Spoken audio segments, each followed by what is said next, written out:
ជំរាបសួរពុកម៉ែបងប្អូនទាំងអស់គ្នាមុខម្ហូបរបស់ខ្ញុំថ្ងៃនេះដែរមានឈ្មោះថាស្ងោរត្រឡាយសាច់ជ្រូកចិញ្ច្រាំនេះខ្ញុំបានបន្ថែមជាមួយនឹងគ្រឿងចាប់ឆាយបន្តិចផងដែរមានដូចជាស្លឹកត្រចៀកកណ្ដុរពពុះសណ្ដែកស្បែកជ្រូកបំពងនិងយូហឺផងដែរនេះខ្ញុំចិញ្ច្រាំចូលគ្នាឲ្យម៉ត់បន្ទាប់មកយកមកលាយគ្រឿងមានដូចជាស្ករបន្តិចប៊ីចេងបន្តិចនិងនេះខ្ញុំបន្ថែមជាមួយនឹងម្រេចផងដែរម្រេចនេះដែរបងប្អូនអាចថែមតាមចំណង់ចំណូលចិត្តដាក់តិចក៏បានដាក់ច្រើនក៏បានចាបន្ទាប់មកនាងខ្ញុំបានបន្ថែមជាមួយនឹងទឹកត្រីបន្តិចផងដែរបន្ទាប់មកយកវាទៅកូរឲ្យសព្វចូលគ្នាឃើញថាទឹករបស់យើងបានពុះហើយនេះខ្ញុំបានចាក់សាច់ចូលទាំងអស់តែម្ដងបន្ទាប់មកនាងខ្ញុំកូរវាបន្តិច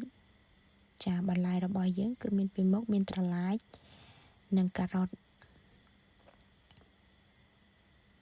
ឃើញថាទឹកយើងបានពុះល្អហើយនាងខ្ញុំធ្វើការស្រង់ពុះវាចេញដើម្បីឲ្យទឹករបស់យើងវាថ្លាល្អបន្ទាប់មកនាងខ្ញុំក៏បានចាក់បន្លែចូលទាំងអស់តែម្ដងកូរវាឲ្យសព្វបន្តិចឃើញថាសម្លរបស់យើងក៏បានពុះល្អហើយផុយល្អបន្លែក៏ផុយដែរបន្ទាប់មកនាងខ្ញុំបានបង់ស្លឹកជីចូលទាំងអស់តែម្ដងអរគុណបងប្អូនដែលតាមដាន Channel របស់នាងខ្ញុំ